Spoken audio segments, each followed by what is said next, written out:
episode number 185 with Steve and Mike.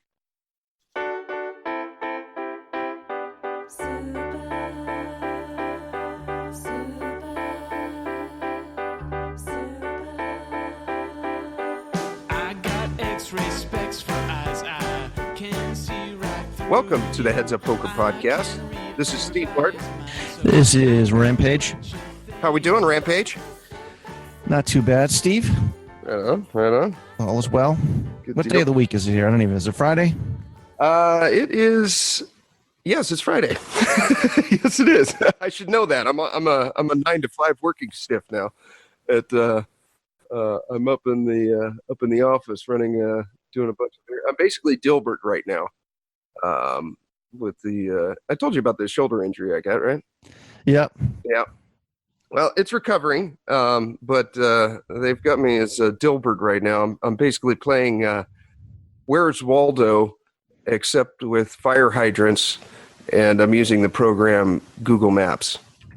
So Okay. That's pretty much my day. I spent about I'm down to about 40 seconds a hydrant, and I think we have 5,600 total.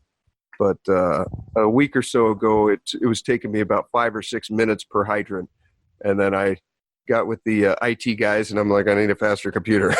they streamlined the process a little bit, and I'm down to about 40 seconds or so per hydrant, which I think is about as quick as it's going to get.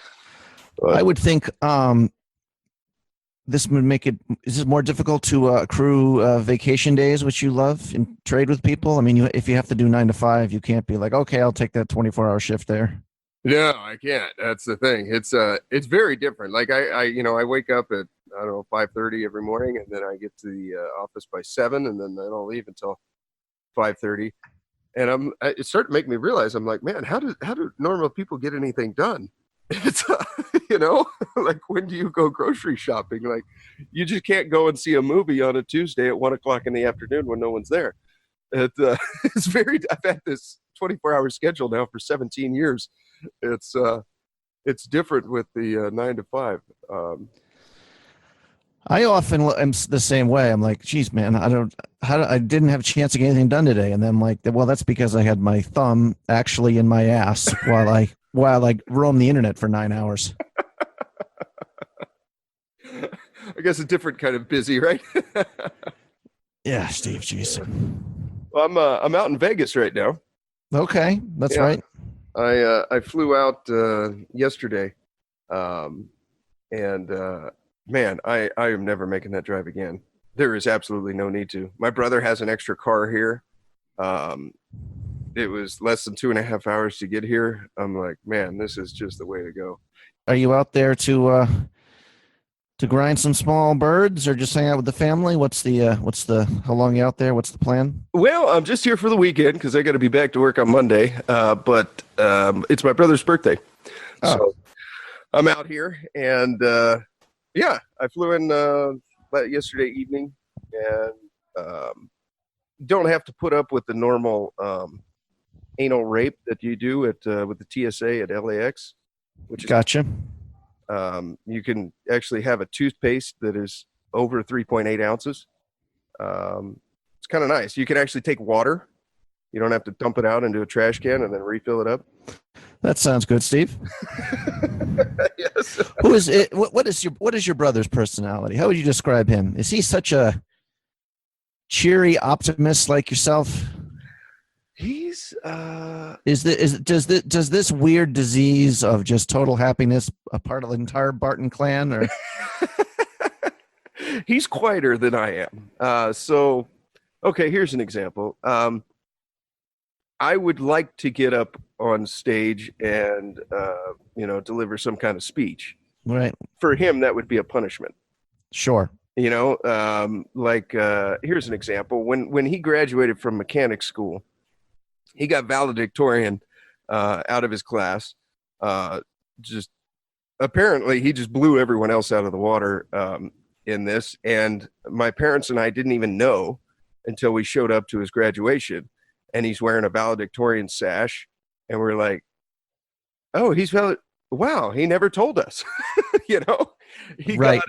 He's very humble like that. he took this test with Mercedes.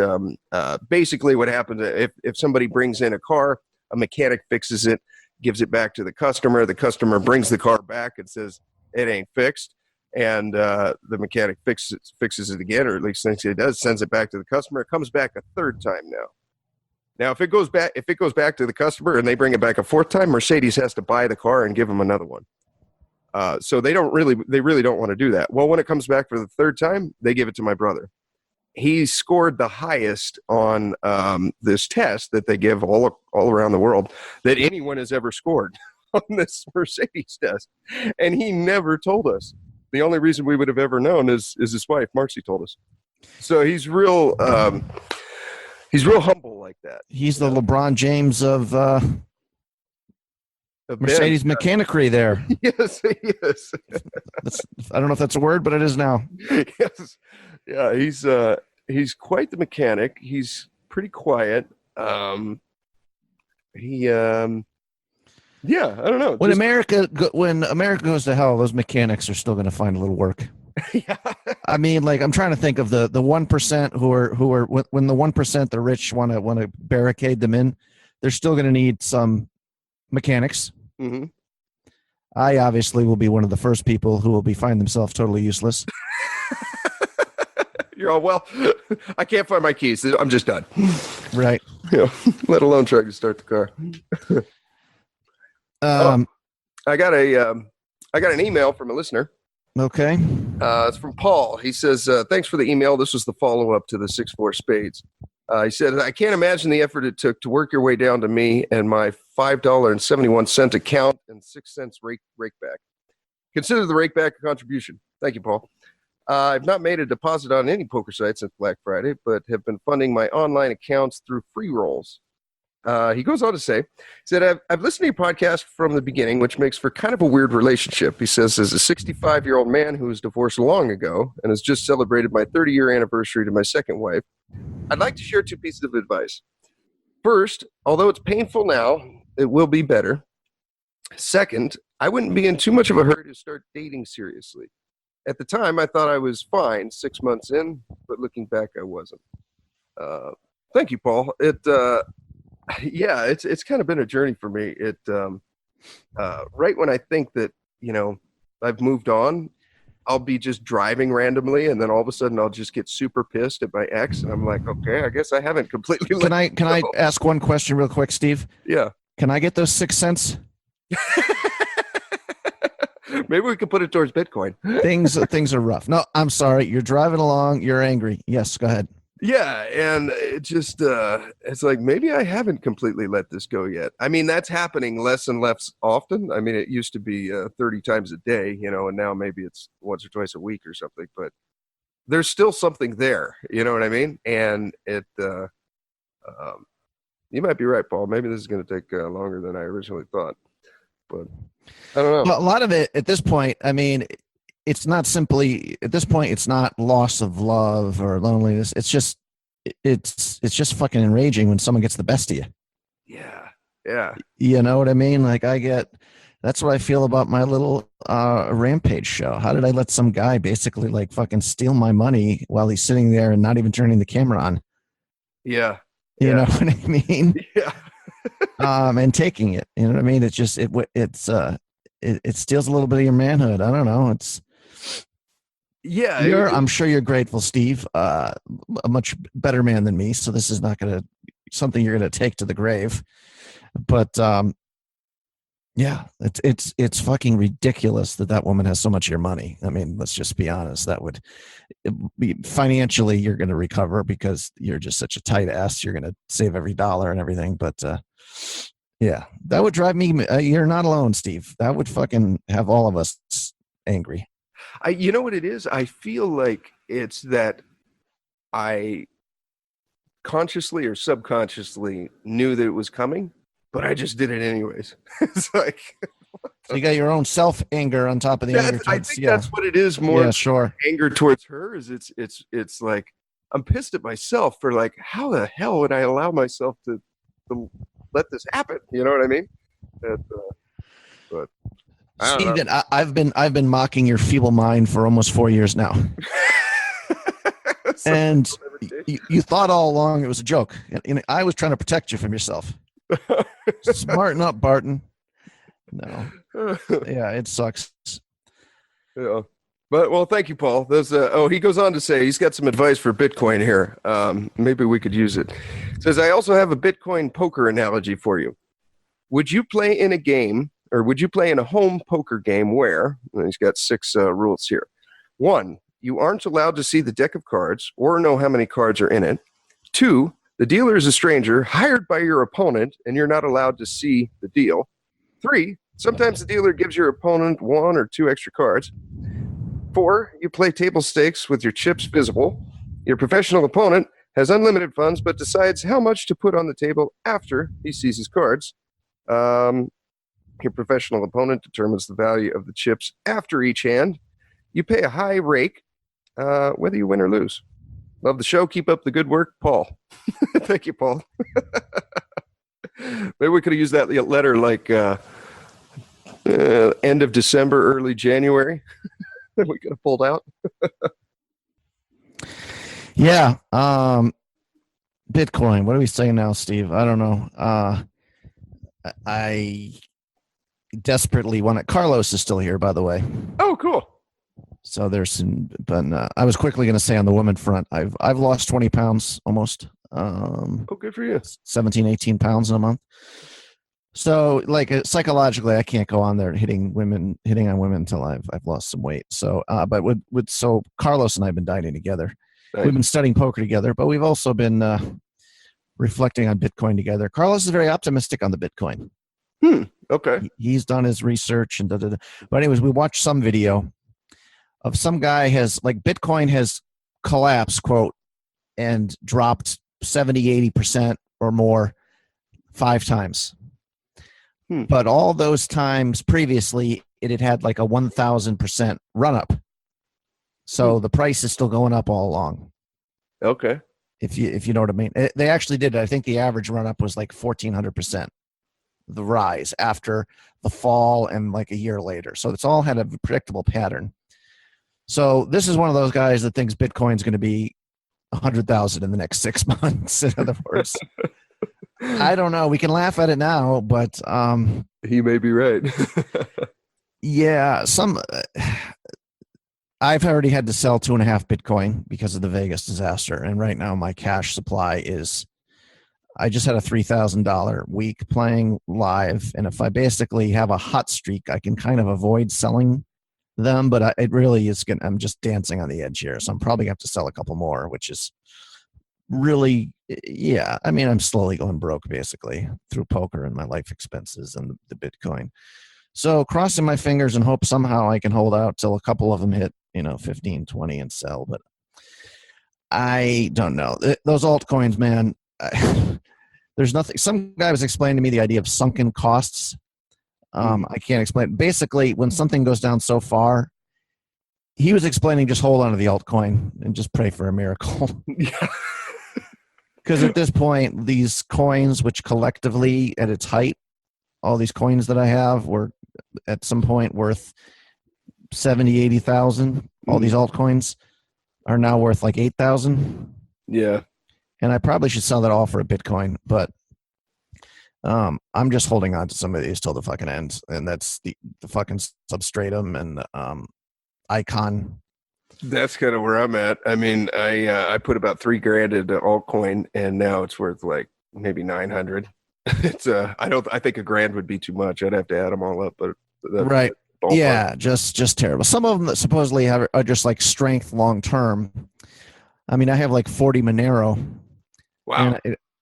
And at one point, those were real. They're down to like $85 or something. Like, yeah. I mean, they were up pretty high. Yeah, they were like 4 or something, weren't they? Yeah. So those, and you got the Zcash. I mean, I still got like 14 Zcash and or something like that. But the Zcash, the Monero, and the Neo, I think there's no threat of them going down to $1. But even when they recover, they probably won't recover as much as Bitcoin, or they might not. So I mean, even those, I probably should. Maybe get rid of Bitcoin Cash, shit show, Ethereum. I mean, everything. Yeah, I'm just crossing my fingers and hoping it goes up. Yeah. And I don't have to sell right away. Even if it makes it like 9K, I'm immediately like selling like one of them at least. Yeah. Yeah. Yeah, Steve, it's frustrating. You've heard everybody's heard the song and dance before, but I've put myself in a tough position with poker, and I need 80,000-90,000 a year just to break even. Well, what could you do like Carlos-esque that you could lower your monthly expenses? There's a lot of things. I mean, I belong to like four. I don't know, Steve. We've discussed this. Belong to for what? Well, the good thing is, I was going to say training sites, poker training sites, probably. But those are probably essential. There are certain things I could do. Not eating out at all. Oh, yeah. So I've probably had a beginning here. I made the part of the diet is trying to like go vegetarian. Okay. So I haven't had a piece of meat in maybe once or twice in the last 5 weeks if I had like any kind of meat. Wow. But but I made a huge pot of chili the other day. Mm-hmm. And vegetarian chili, and it's probably like 10 servings of food for me. Yeah, and the whole thing costs, because you got veggies and chili powder, and I put a couple veggie burgers in there to give like a little meat feel to it. Yeah. And canned tomatoes. The whole thing probably costs like $15. Yeah. You've got like dollar meals. So cooking for myself is an obvious thing. My apartment, Steve, is it's just expensive. There's certain things I just can't avoid. There's always new expenses with my son. Mm-hmm. Yeah, this summer I paid for, his mom just has no money. I paid for 6 weeks of summer camp. Okay. That doesn't sound cheap. And a plane ride out to Maine to see them, see my parents, and like I said, $2,200 a month for rent, car payment, everything. So, yeah, I'm sure if you walked around with me for like a week, you'd be appalled with some of the things I did. I just bought a printer just because I don't want to go to the library when I print stuff. That's probably a decent investment. I could use that, I guess. Yeah. I don't know, Steve. I'm going to survive, but it's just a grind. That's what they call it, grinding. You know what? With the food one, that's a pretty big one. If you eat out a lot, oh my God, you can save so much money. What I do is I just cook for myself and make all my own meals for 6 days out of 7, and then the 7th day, which is ironically today, is my cheat day, and that's when I go out. If you never ever like go out and get an ice cream or go out and get a burger or something, I think eventually you'll go slowly insane. But if you kind of schedule it like once a day or once a week or something, then at least it's like a little reward that you get to look forward to, and you're not just never doing it, Yeah, even just buying the pack of gum or the soda at the gas station, there's probably $10 a day on stuff like that. Oh, wow. If I just get it at Costco. Yeah. Then you spend $5 once every 6 months for gum. Yeah. Basically taking it down from $8 a day to $3 a day, probably in costs and stuff like that. So $5 a day, there we go. $1,500 a year. That's 4 car payments. Yeah. Yeah. I'm a generous guy, believe it or not. I like to tip and stuff, but finally, I'm like, I think we've already maybe discussed this. Like the people who work at the little bodega stand a lot of them times they're sitting on their headphones watching. All I do is come up and I know how everything costs. I come up and get the monster drink and just hand them $3, and they put it in the register. Mm-hmm. And I used to like tip $1 for that, believe it or not. Oh wow. Yeah, that's probably excessive. Yeah, I'm sorry. So if I buy something and there's quarters but there's never, I'm not going to put $1 in that damn thing ever again in their tip jar, because I'm sorry. Yeah. I don't know if you rely on tips. Well, okay, other people are going to have to pick up the expenses for you, because you're now getting $300 a year less from me. Or you could buy the monster at Costco and then you get the cost down to it. Right. Well, that's true too. So yeah, a couple dollars here and there. Basically, play better poker. Yeah. Yesterday, I was told Carlos, I got back in, and I'm like, I feel good about only losing 500. I 3-bet folded queens. Mm-hmm. The guy had kings. Saved myself $300 there. Nice. I just got knocked out of the tournament, the $350 tournament, and like a lot of times I would have just been like, okay, he's got ace king, let's pound it in there. I mean, this was a basic poker 101 fold against this particular villain, so it wasn't anything remarkable. What was the hand? He opened early position for 25. Two people called. I made it 130. And the guy behind me shoved for like 100. That's not really a factor into my thinking at all. Other than he maybe has an ace a lot. Oh, this is cash we're talking. Yeah. Oh, yeah. okay. All right. My bust out hand in the tournament. Well, I sent you a message. I played one massive pot, right? A straight flush draw on the guy to set. And I hit this straight on the turn, but he hit a full house. And then I forget. I 3-bet ripped king 10. And the guy took a while and called with ace 4 for like 18 bigs. I was kind of surprised. Yeah, but anyways, yesterday could have easily been a $900,000 loss, and I lost 500, and hopefully I'll go back today or Saturday and have a good day playing cash and win 1,500. So, still haven't got all the tilt out of my game. So what happened? So you opened for 25. You made it 130. You said. Yeah, he made it 25. Two people called, and I made it 130. Okay, you made it 130. One guy shoves to your left for 100. And what were your cards? Queens. Okay. And then this other guy made it raised to 400. Okay. And this was 2-5, and I had 600 in front of me. Yeah. Okay. And then the other two guys folded back on you. Right. He's queens plus every time, and I have queens. That's got to be a fold. So yeah, but that's one that I'm probably shoving like 50% of the time, frankly. Yeah. Yeah. Did he show kings or? Well, yeah, the hand showed down. He won with kings. Oh, that's right, because the one guy was in for 100. Okay, yeah, nice fold. Good, well done. Online, I don't know if I could do that. So yeah, whenever I'm down to my last dollar, I seem to play better poker. Good deal. But I haven't had a chance to play a whole lot with this 9 to 5 thing. I find myself playing like one day a week. But I'll probably go out today and play at the Win or something. Play a little 2-3. You're not going to play a daily tournament? No, it'll be a tournament. I don't know where though. I'll have to see. I'll look at my opponent, see what this town has to offer. Sounds like fun. Yes. Sounds like fun. What else we got going, Steve? Do I have a hand for you here, actually? Believe it or not, I'm going to be useful and come up with my own hand here to share with you. Awesome. Because I got to go. I want to. They actually tournament today. I'm firing another bullet. Started 30 minutes ago, but 25K starting stack, so I don't mind showing up an hour and a half late. Okay. But a recreational player opens, I just say early position to 15. Okay, wait. So this is cash? This is cash. This is 2-5 cash. Okay. All right. Okay. I take some notes on hands for Alex to respond to. Oh. And yeah, he's gotten bored with me stealing his time. He's a busy man. So he usually says good or you suck. So the guy's been, he raises to 15 and I call in the cutoff with Queen Jack off. Okay. I think we were 600 effective to start the hand.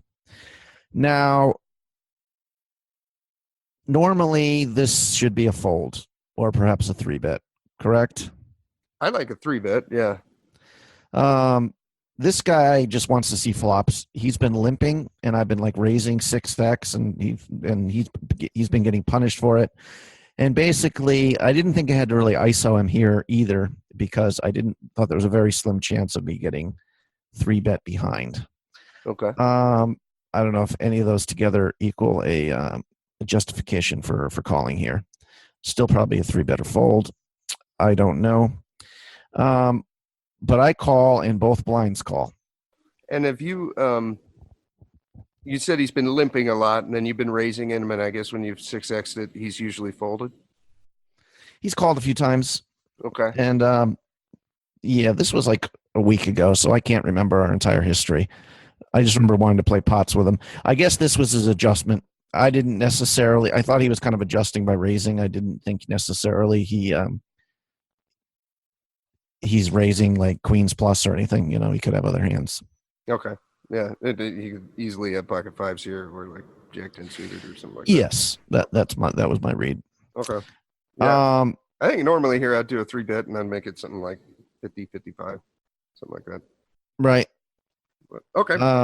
And then the small blind calls and the big blind calls? Yep. Okay. The flop is 9-7-3 with 2 hearts.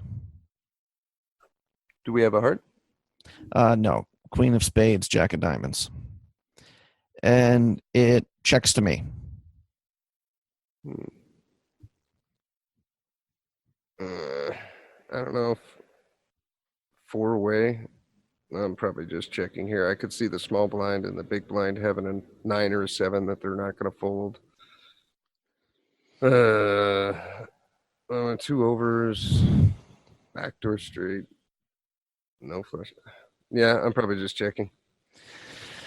I bet 35. Okay, so 60. Against the blinds, I'm not. Yeah, they're calling a 9 or a 7 here, but you can double barrel quite a bit. Okay. They're not gonna stand up to the. I just thought. I guess maybe I was just taking a stab at it. I bet 35, and the blinds fold, and the original raiser calls. Okay, so 70, 130 in the middle. Is that what you got? 60 and 70. Yes, 130. Okay, I can do math. All righty. So, how would you range him here, Steve?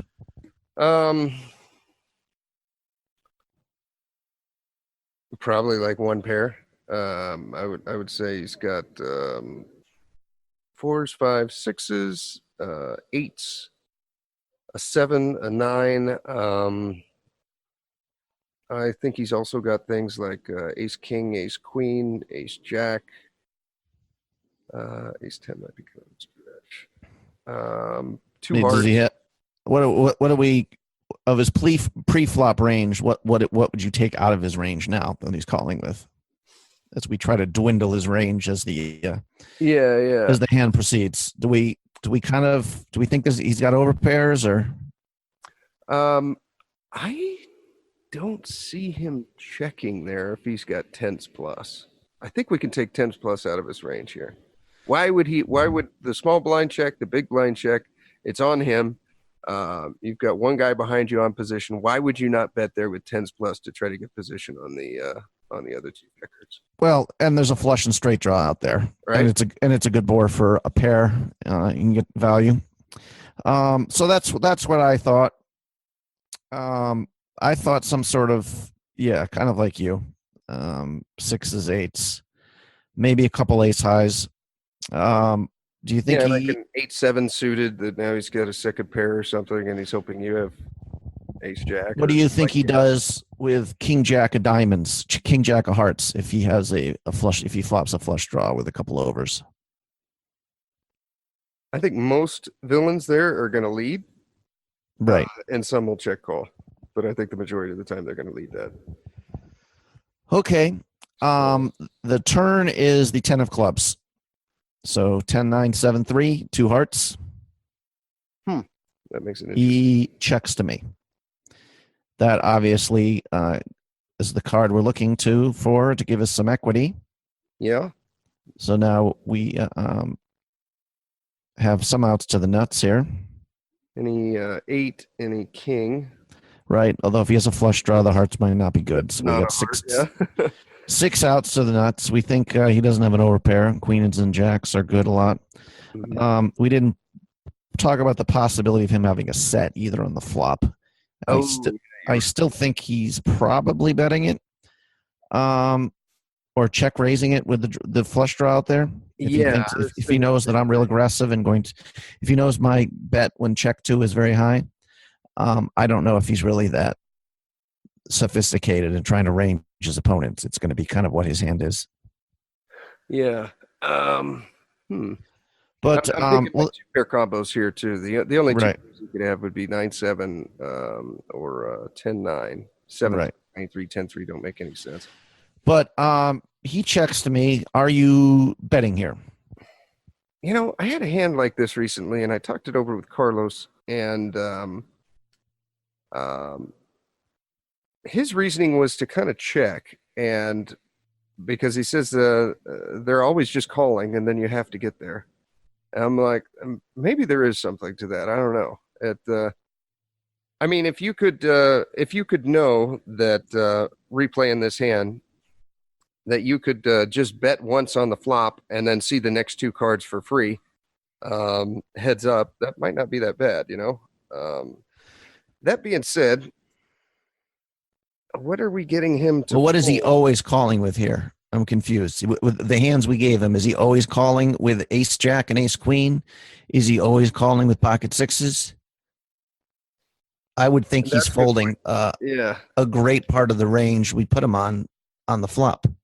Okay, so we get him to fold 4s, 5s, 6s, and he's probably not calling those on the flop, so we'll take those out. Okay, we get him to fold. If we bet here, is he folding all 7s? Is he folding like 8-7? That's a straight draw. He's not folding. So you think he has a 7 or 9 on that flop? There's no other pairs that he has. Because if he doesn't have any other pairs, if he's not just calling with pocket 3s and see what I'll do. Like I said, I've been aggressive, stealing a lot of pots.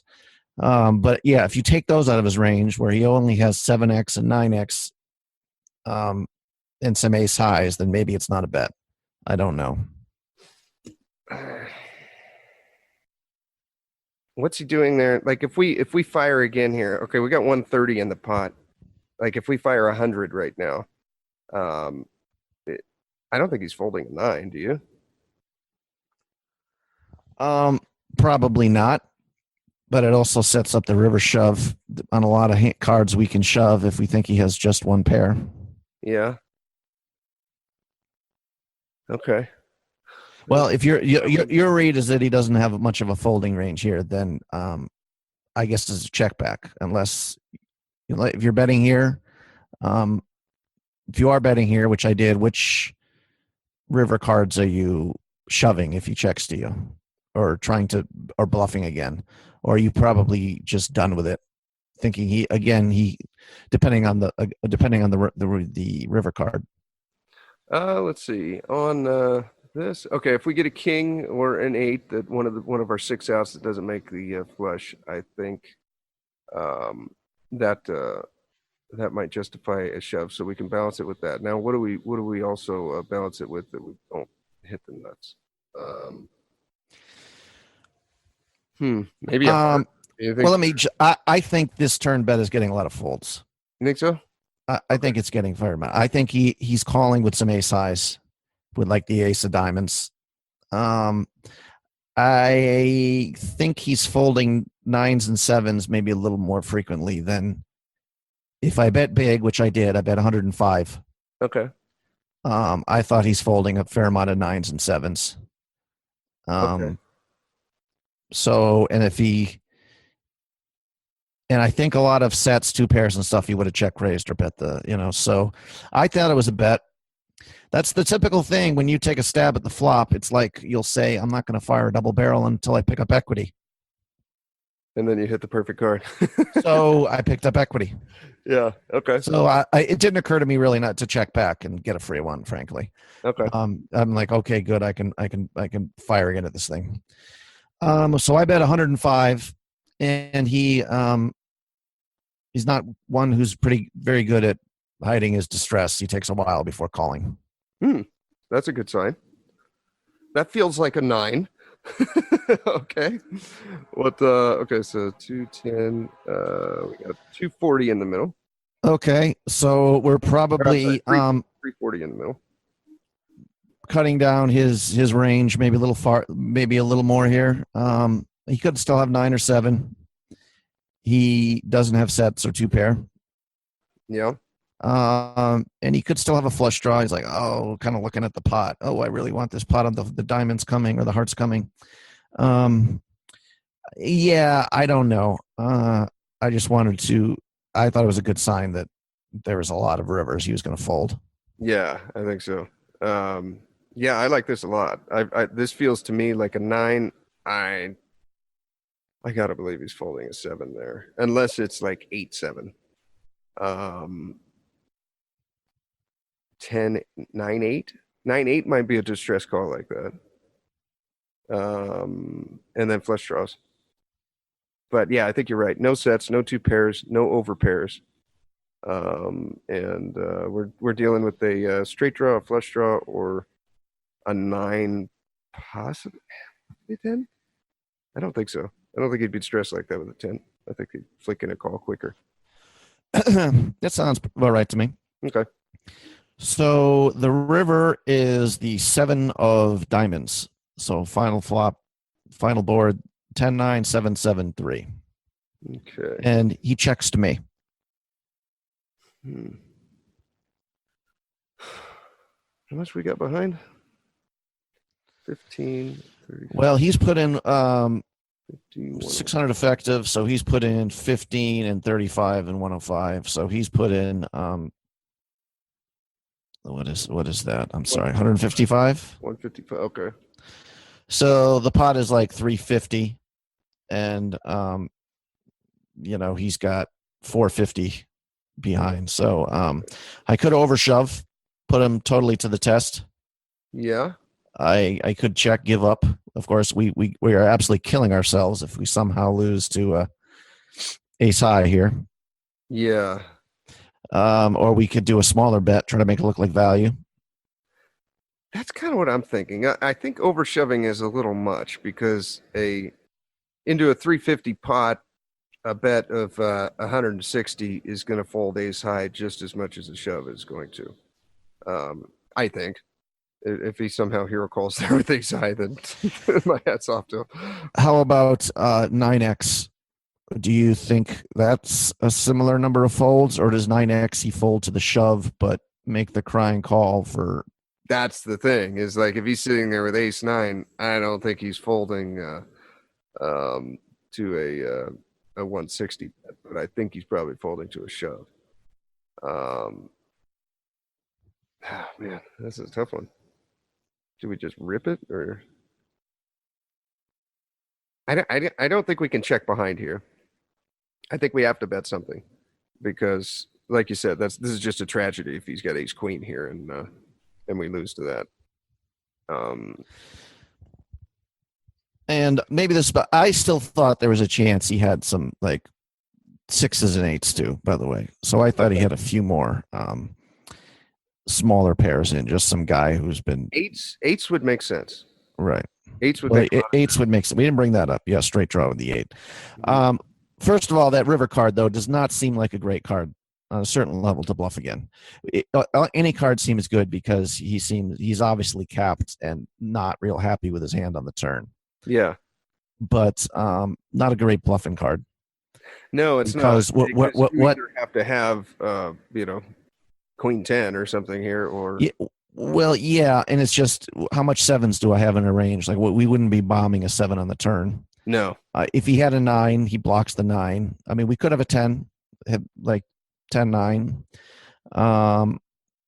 But pocket 3s. But if he's at all like if he's a range versus range player, he's actually going to find some ace high calls. If we do against a good player, he's going to find some ace high calls.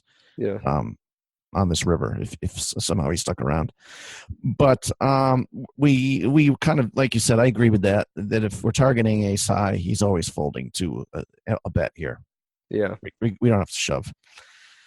But I wanted to get him to fold the other 1 pair hands, basically targeting Jack X or. I'm into 340 in the pot, 350. Yeah, what do you think? What do you think your bet sizing is here? I'm gonna go like 220. That'll get the ace highs out, which we could have done for $50 less. But I'm hoping to also fold that ace 3 of hearts or the pocket eights. I'm hoping pocket eights will fold there. I guess that's about it. All the ace highs are folding, and the only thing that would make sense to have a heart would be ace 10 of hearts, which he's never folding. Ace 3 of hearts, or I guess that's it. I like your sizing there. Okay. Make it real stout, and like I said, try to get him to fold those nines. Yeah. I make it 165. Okay. Try to make it value-y, but I think for this kind of villain, it's just he's grateful it's under $200. Yeah. He can call and still have 300. He takes over a minute.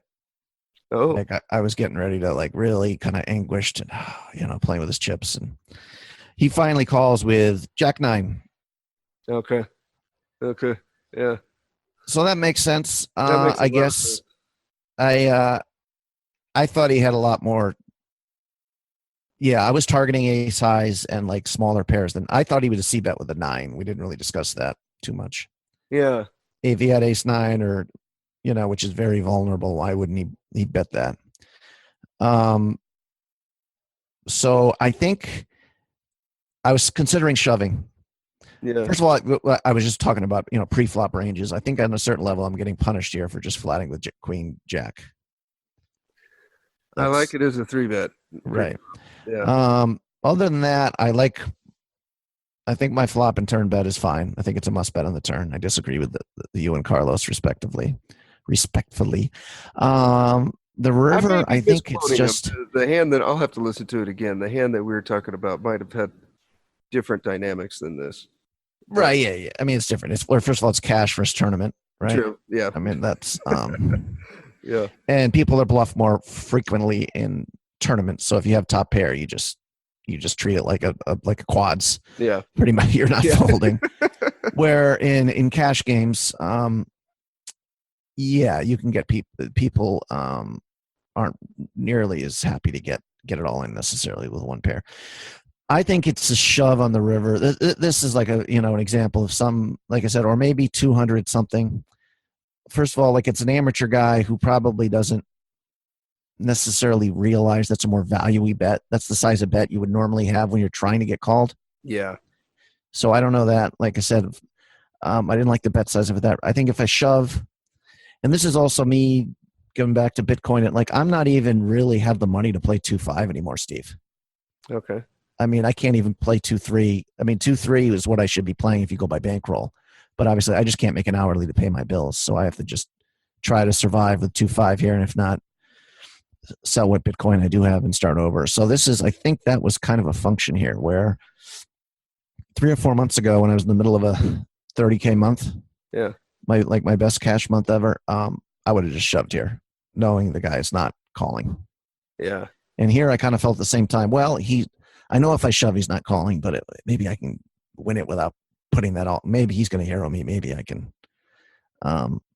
So yeah, I wasn't happy with this one.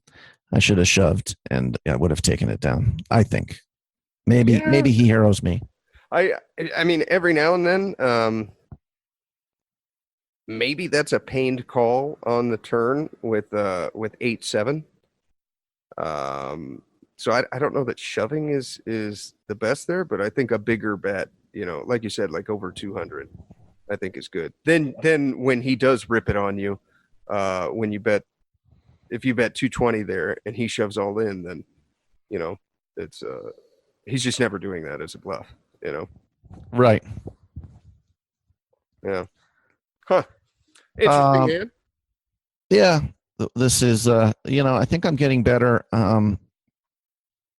My hourly, my last couple, 100 or so hours have been very good at 2-5. It's running good, but I think I'm getting better at playing that player pool and against that, those stack sizes and that sort of thing. Right on. Good. Yeah, I've been playing, mostly when I've been playing on Bovada now.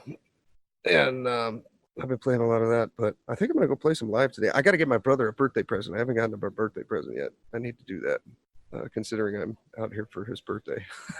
I should. Every time I'm with you, Steve, it feels like a gift. So it might be. It might be superfluous. You might not have to give him anything, frankly. But I gotta at least go get it. Maybe I'll get him a keg. He's got a refrigerator with a kegerator in it. It's empty. Maybe I'll go get him a keg. Gotcha. That'd be something. Bottle scotch. Yeah. I brought him a box of tomatoes from my garden. That's probably not enough for a birthday present, especially when I've eaten half of them. I'll have to come up with something. He's tough to buy for, he's kind of quiet and he doesn't, I don't know. We're kind of opposites as far as personality. We have interest in a lot of the same things. Like for him, it's sports betting. For me, it's poker. There's a lot of similarities like that. I can't remember. I know you've probably told me this 5 times. Are you the older brother? Yeah. I'm older than him. That's usually the typical dynamic. The oldest brother gets so much love and encouragement that they're used to it and, very socially aggressive and that kind of thing. And the younger brother is getting a little less, as you'd expect. Yeah. Mom's already been through the motherhood thing before, not quite as level. So yeah, the older, that's usually a dynamic, I think. Or, well, maybe it's the other way around. Well, I know when we were kids, I'll never forget, like when I started driving when I was 16 and I'd go out on a date and I had to be home before 10 o'clock, and I'd squeak in the door at 9:58, and 5 years later, I'm watching my brother go through this. He'll come in at like midnight, 1 o'clock, smelling like weed, and just go to bed. My mom would wait up, reading a book, not say a damn thing to him, and then she would go to bed. Right. Afterwards and wow, yeah, mothers I get. Really can't wait for this kid. Yeah, my brother was jokes about this. I mean, it was like he says he had to make like his own doctor's appointments and stuff, like when he was feeling sick. Even as like when he was 12 and 13. Because first of all, by this time, my mother was working like 90 hours a week as a school principal, and so things had changed a little bit. And there's once where him and a buddy, like they were supposed to go out one night, and I forget the story. Somehow my brother ended up like basically with a couple teenage hoodlums. They like went out to Rhode Island for the weekend. And he was like 14 years old or something. I was like, okay, just make sure you get back on Sunday sometime. Like for me, it would have set waves of panic over her. What is my baby doing? Yep. That's the story. That's pretty much. So Stevie, do you mind if we make it a quick one here? Because I do want to go have fun, dude. Ship the tournament, and good luck, man. Okay, man. I will talk to you soon. Have fun this weekend. Okay. And thank you for tuning in. Here is your weekly motivational speech. And they had the nerve to count you out. That's because they didn't understand that your motivation would never let you stay down for the count. It's times like these that we separate the real from the fake. And when it's like you can take a punch and bounce right back because you understand and know exactly what's at stake. It's times like these that we separate the real from the fake.